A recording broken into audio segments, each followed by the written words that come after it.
So my first tip that I don't see enough people using, and it's probably the most obvious, is using your eyes. I see too many people on their phones, their bivvies are zipped up and they're not watching the water.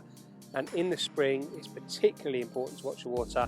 They're just waking up from their winter slumbers, and that one show, that one fizz could be enough to get you on those fish, catch you that PB. Tip 2 is to keep mobile. Like I just said, the carp are a lot more active in the spring. They might be showing over the other side of the lake, so you need to be prepared to pack down, stick everything on the barrow and get on them. So as a result, I like to cut all my gear down, take the bare essentials, so that enables me to move on fish should they show over the other side.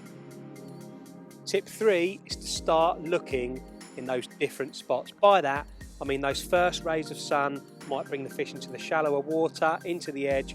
Quite often, and particularly on deeper lakes, I can find the fish up on those shallower shells that you might not have been finding them in winter. So look for those first rays of sunshine and have a look in the shallows.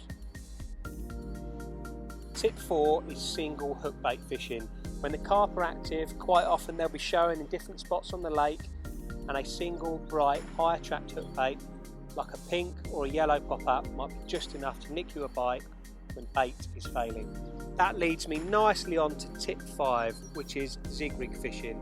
I absolutely love zig rig fishing in the spring, particularly with a zig float, because the fish are quite often off of the bottom, either at the mid layers, 3/4 layers.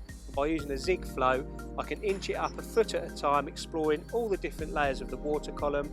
Quite often that bit of zig foam will score when everything else is failing.